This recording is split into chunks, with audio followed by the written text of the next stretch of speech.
uma campanha aberta.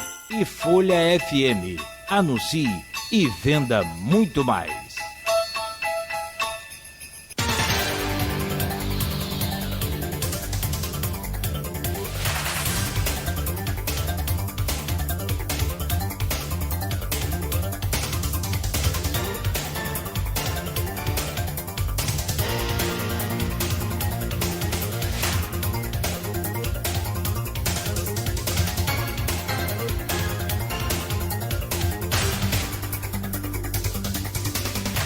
São 7h31. Voltamos com o Folha no Ar, primeira edição.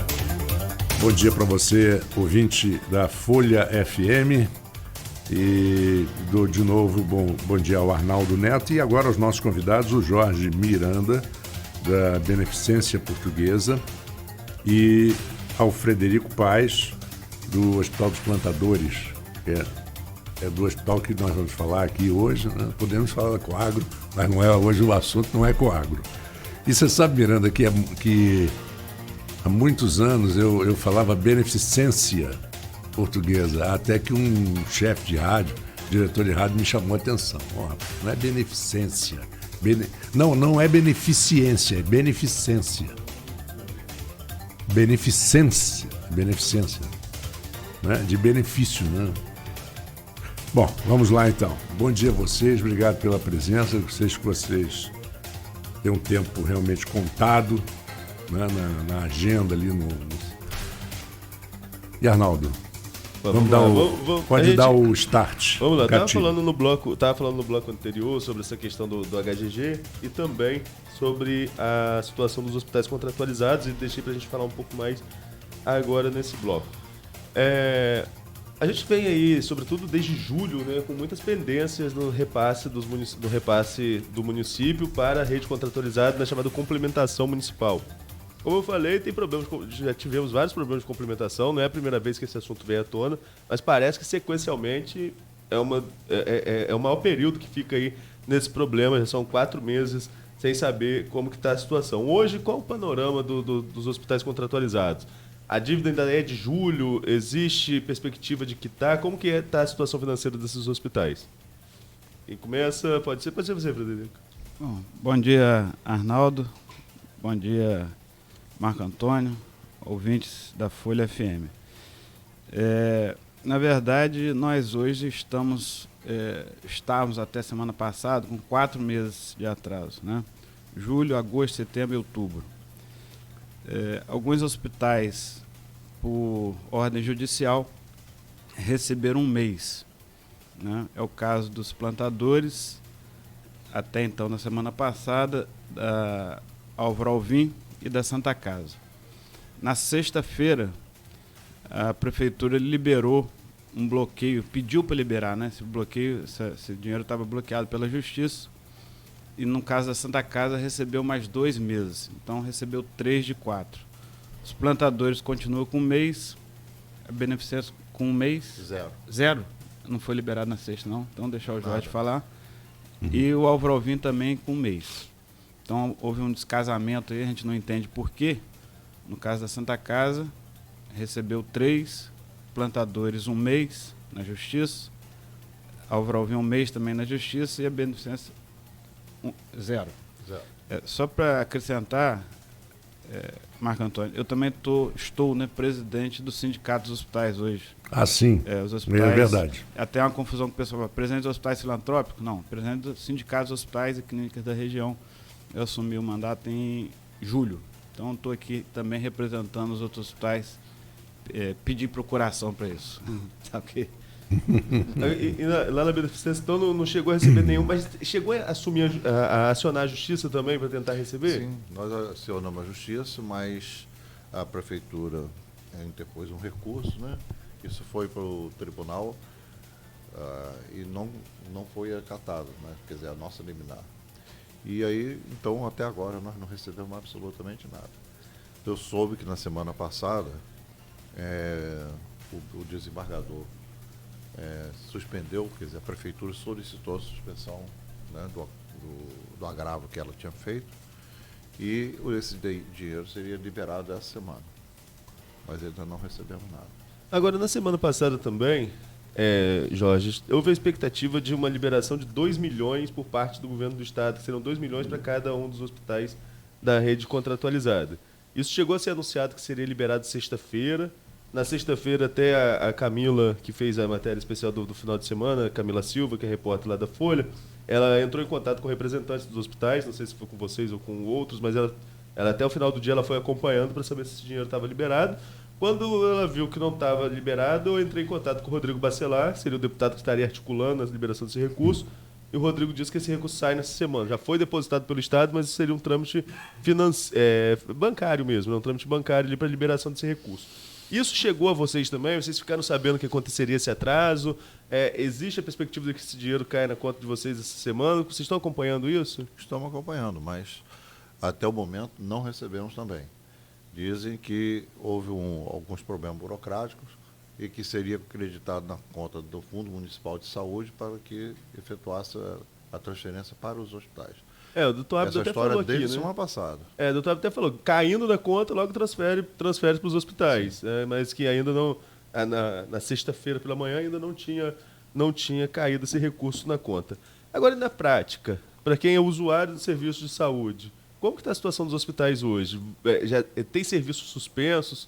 Quais serviços são esses que estão suspensos em cada um dos hospitais? Vamos começar com o Jorge pela beneficência. Bom, o que ocorre é que, dado a esse atraso do repasse, nós não conseguimos fazer repasse integral nem para os funcionários, nem para os médicos.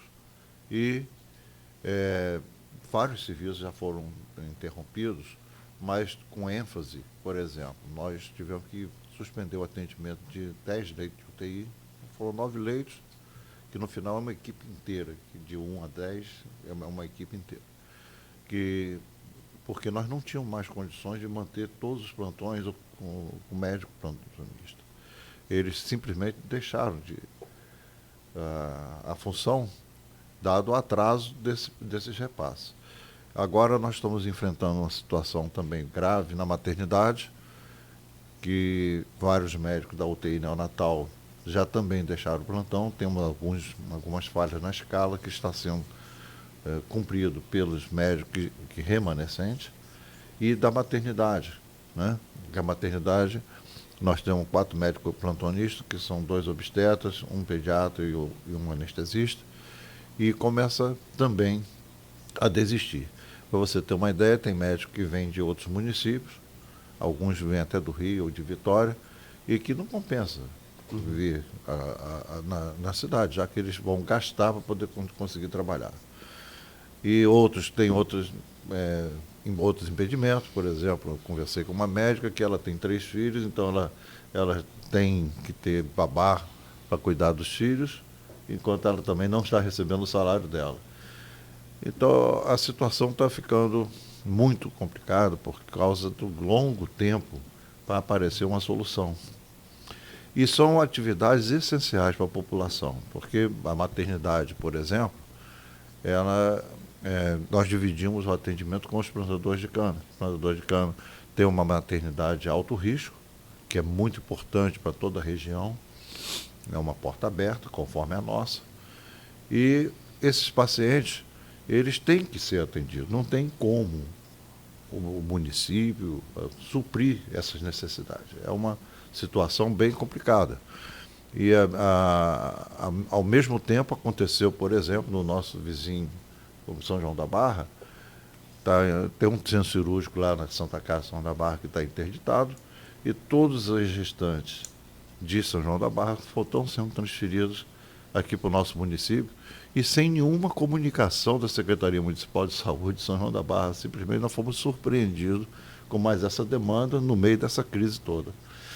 Então, são serviços essenciais que correm sério risco de ser interrompidos, porque eu não tenho mais condições de manter com os plantonistas atuais, porque já vem se revezando há mais de 2 meses, cobrindo todas as falhas.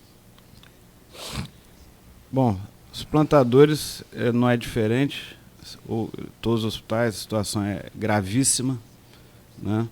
A gente coloca que qualquer pessoa não precisa ter conhecimento, mas sabe que saúde tem que ser prioridade em qualquer lugar, né? Quem pai de família, mãe de família, sabe que sem saúde não se tem nada. Então a gente entende que a saúde, eu não devia nem estar se tocando nesse assunto, mas vamos encarar as dificuldades. No caso dos plantadores, nós temos lá, em média, 360 partos, 350 partos por mês. Então, o pessoal fica, hoje vai nascer lá 12 crianças, se não nascer 12 hoje, vai nascer 10, amanhã vai nascer 15, a média de 300 e poucos partos por mês. E somos referência na região no alto risco. E acaba tendo uma demanda, uma consequência disso é o UTI neonatal. Sim. Então, hoje, nós estamos priorizando esse atendimento. Fechamos o serviço de pediatria, deixamos de dar alimentação a acompanhante, inclusive isso é lei, né? Nós estamos descumprindo a lei, falei isso inclusive na vistoria da promotora Ani, que teve lá, para priorizar o pouco recurso que a gente tem, priorizar a UTI neonatal e a maternidade de alto risco. No caso do Álvaro Alvim, por exemplo, que eu consultei, eles estão com serviço de reprodução humana fechado, cirurgia bariátrica e outros. E por aí vai. Santa Casa também não é diferente. O que a gente não consegue entender é o discurso do prefeito com seus assessores, né? A gente encontra com o Rafael e ele fala na questão da importância dos hospitais filantrópicos e dos outros hospitais, que não é só filantrópico, é importante que se diga isso, tem também outros hospitais contratados. E a assessoria, o secretário e outros assessores dele, quase que desdenham dos hospitais. A gente assistiu aqui a última entrevista, fiquei bastante abismado com o que foi dito, né? Uma situação onde falou-se até em abrir o Henrique Roxo. Ora, se não tem dinheiro para pagar, a gente ainda vai gastar com obra em outros hospitais. E é importante destacar, Marco Antônio, é que nós somos muito baratos para a prefeitura. Nós temos um orçamento estimado, você conhece bem, Arnaldo, números aí do orçamento, me corrija se estiver errado, mas em torno de 150 milhões por mês, alguma coisa disso, né? A prefeitura tem um orçamento em torno de 150 milhões. Já foi mais, hoje é um pouco menos, mas em torno disso. Custa para a prefeitura de Campos, para esses 4 grandes hospitais, 5 milhões por mês, para atender 70% das internações do município. Então, é questão de a saúde como prioridade, mas é uma questão matemática. Se existe uma crise financeira, quando você tem crise, o que você procura? O mais caro ou o mais barato? Você procura o mais barato. E nós somos baratos para a prefeitura, pela quantidade de solução que nós trazemos para a população pobre, população sacrificada. Quem atende somos nós, quem resolve somos nós. O Ferreira Machado e o HGG são hospitais importantíssimos, mas são hospitais de emergência, urgência. É chamado hospital de passagem, né? É que o acolhimento, realmente, o papel deles é esse. E a partir dali, são transferidos para os hospitais, para os 4 grandes hospitais de Campos, onde se dá a solução daquela problemática, daquele problema de saúde do paciente. Então, quem traz a solução são os 4 hospitais. Então, a gente vê, inclusive, para não me alongar muito, mas só para fechar esse raciocínio, eu tive recebendo visita de vários candidatos a prefeito, ou pré-candidatos, vários, inclusive do próprio prefeito, Rafael, né, que naturalmente é pré-candidato. E todos são unânimes em falar da importância dos 4 grandes hospitais. Não a importância somente para a saúde como um todo, mas como suporte para a saúde pública do município e da região. Então, é um discurso que precisa ser afinado. Somos importantes ou não somos importantes? Por quê? A gente não está aqui, como foi dito, se tem alguém achando que nós não temos consciência da dificuldade financeira do município, é chamar a gente de burro. Todos nós sabemos da dificuldade financeira do município, nunca deixamos de estar prontos a debater, né, o que pode ser modificado.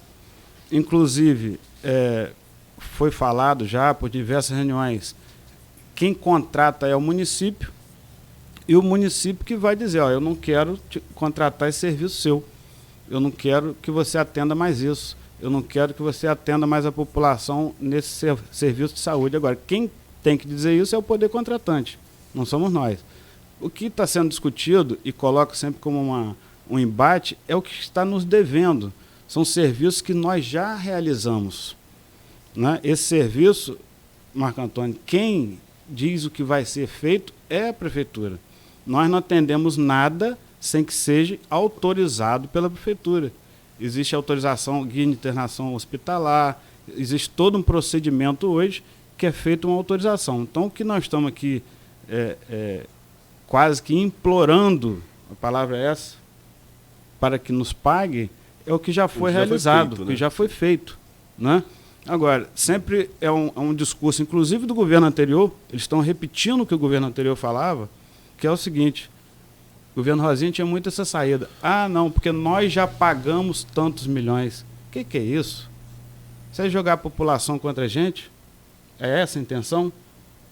Ora, nós já pagamos cento e tantos milhões. É a mesma coisa de chegar para você, Arnaldo, a Folha da Manhã já te pagou tantos R$1.000 durante tantos anos que você trabalha aqui.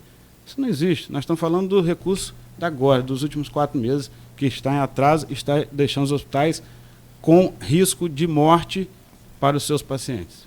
Agora, você citou a entrevista da última sexta, tem alguns pontos que a gente vai ter que lembrar das declarações tanto do Dr. Abdo quanto do Dante aqui. Sobre essa questão do atendimento dos contratualizados ser mais em conta, ser mais barato, o Dante contestou, chamou isso de falácia, disse que isso é uma falácia, que é muito bonito no discurso, mas que não é bem assim.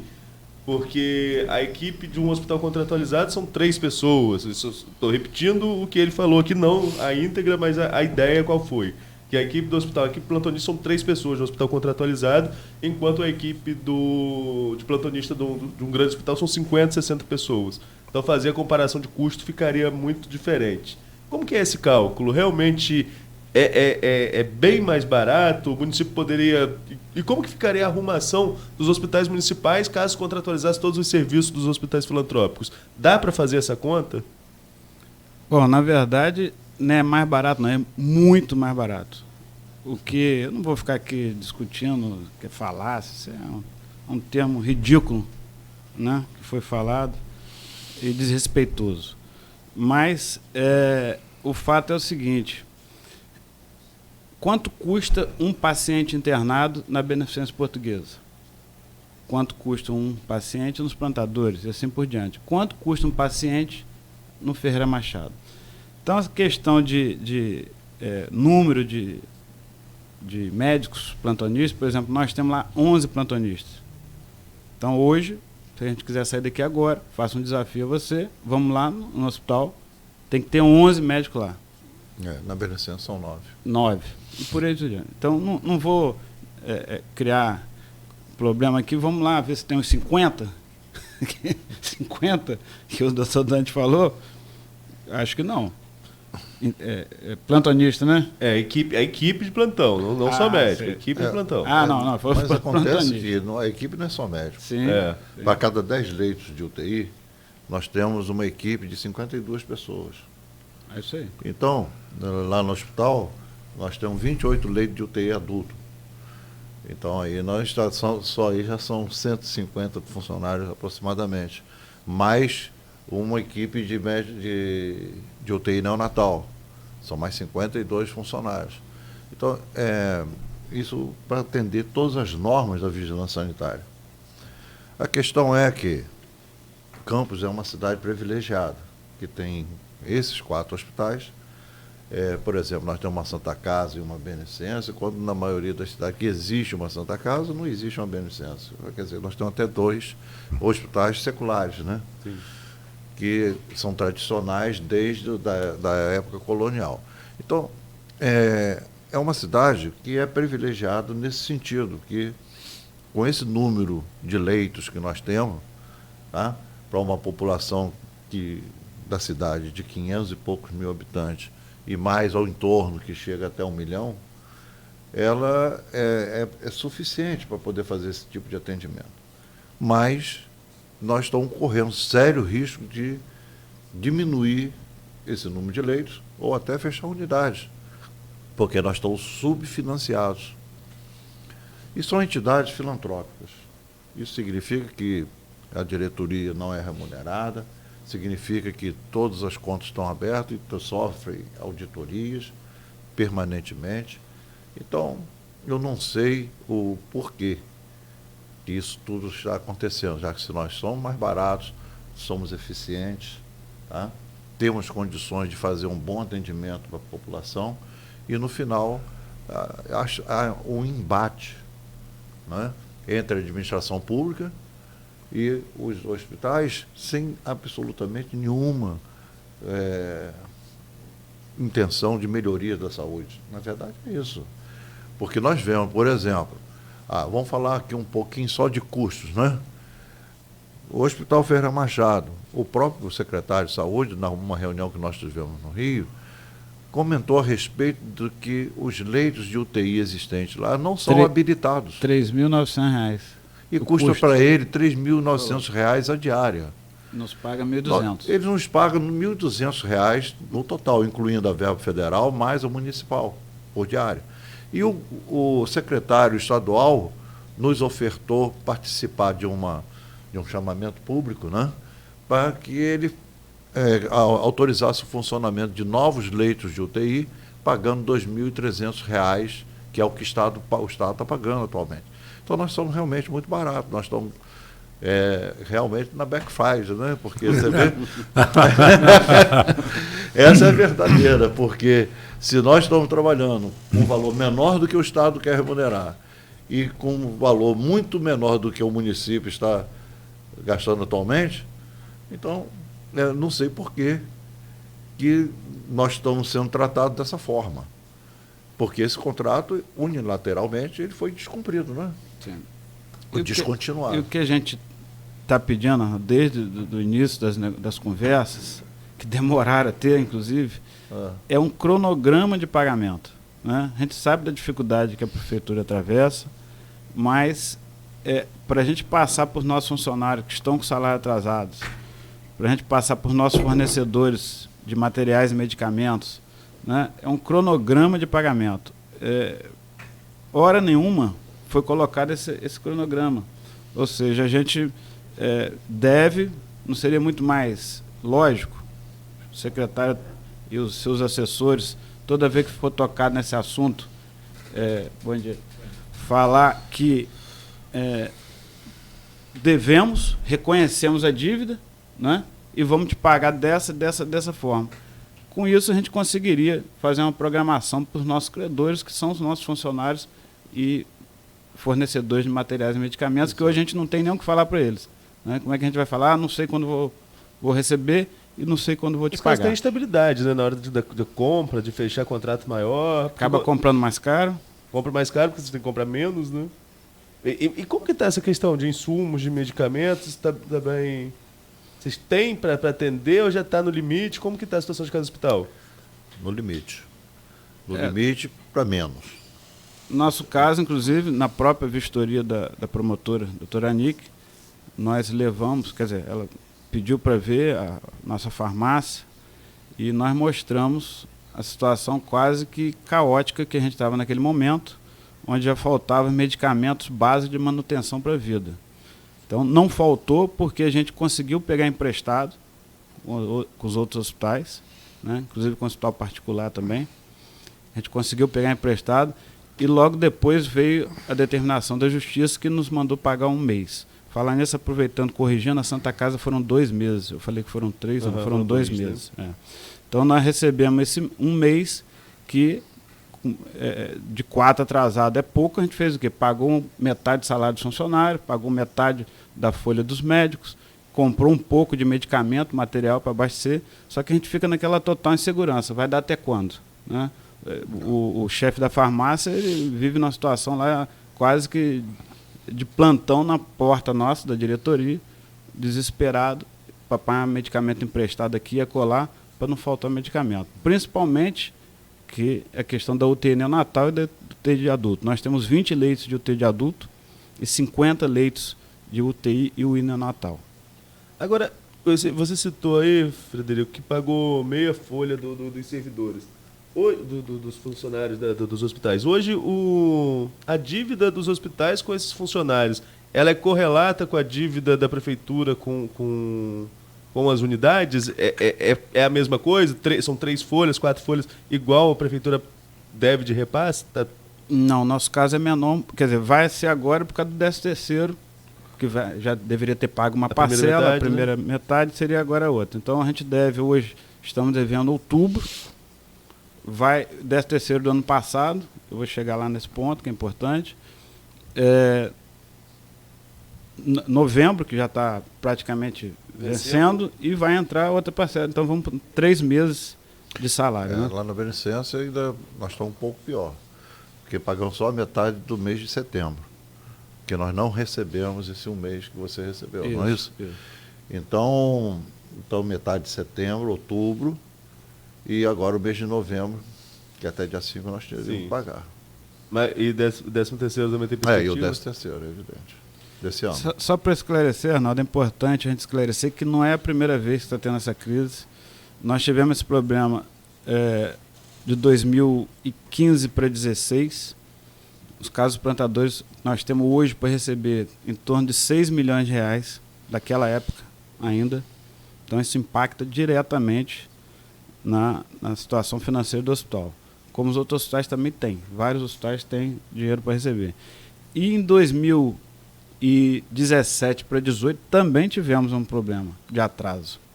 Né? Já no governo atual, onde houve 2 meses também de atraso, mas logo se corrigiu. Começou um problema em dezembro, em fevereiro estava sanado o problema. Então isso tudo impacta no nosso fluxo financeiro, né? Onde você acaba pagando juro, você, se não paga o medicamento no vencimento, você paga multa, né? E juros pela boleta que você paga, impostos atrasados, que acaba criando uma bola de neve. Exatamente. Né? Que não pode. Inclusive, nós, para a renovação da filantropia, que é de 3 em 3 anos, no nosso caso, você tem que estar com os impostos em dia. Isso é muito perigoso. Você imagina a gente perder a filantropia, o hospital desse fecha. Tá certo? Com certeza. Então, essa responsabilidade, não só com os pacientes, né? com as pessoas que estão internadas, que a gente tem, mas também com a própria manutenção da instituição aberta. Agora você imagina um hospital desse fechar, o prejuízo que isso causa, primeiro, a todos os funcionários do hospital e toda a população que usa esse hospital. Olha, nós já estamos... É uma tragédia. Isso já está acontecendo. Nós estamos com leitos parcialmente fechados. Já temos outros leitos que nós colocamos disponíveis para que o município utilizasse, porque houve uma consulta da Beneficência e também na Santa Casa para que a gente recebesse os pacientes do Ferreira Machado, né, e tudo mais. Bom, isso teria que ativar alguns leitos lá que estão fechados. Nós fizemos uma proposta e até hoje nós não recebemos nenhuma contrapartida, nada. Não foi, o diálogo não avançou. E os pacientes continuam, segundo a imprensa, aí nos corredores, né, e sendo atendidos em áreas inadequadas. E nós estamos lá, com disponibilidade de leito, podendo atender plenamente a essa demanda. Então, o que nós estamos conversando a respeito do possível fechamento, caso ocorra essa perda de filantropia e tudo mais, ela já vem ocorrendo na prática. Mas vem ocorrendo porque nós estamos sendo asfixiados lentamente. Então, são vários serviços que, aos poucos, foram desmontados. Exemplo, a Beneficência, que tinha um serviço de ortopedia, que faziam em média de 150 cirurgias mensal, e que já existia há mais de 60 anos, e foi completamente desarticulado há 2 anos. Uhum. E nós hoje não temos mais a ortopedia vinculada ao SUS. Bom, isso é o exemplo do que o município pode ou não contratar com o hospital. Ele decide o que nós vamos ou não fazer. Nós só fomos comunicados. Não se foi aventada a hipótese de continuidade do serviço. Olha, o hospital tem 9 salas de cirurgia. E esse serviço hoje está sendo realizado no Ferreira Machado, que só tem 3 salas de cirurgia. Então, para atendimento de urgência, mais a ortopedia e tudo mais, é inexplicável porque isso está acontecendo. É só um exemplo do que está acontecendo na área e é de maneira assim desnecessária. Bom, são 8h01. Eu vou pedir a vocês 3 minutinhos de intervalo e voltamos já com esse nosso assunto no Folha no Ar, primeira edição, oferecimento Laboratórios Plínio Bacelar e Clínica Proteus. Já voltamos. Quando se pensa em exames laboratoriais, logo vem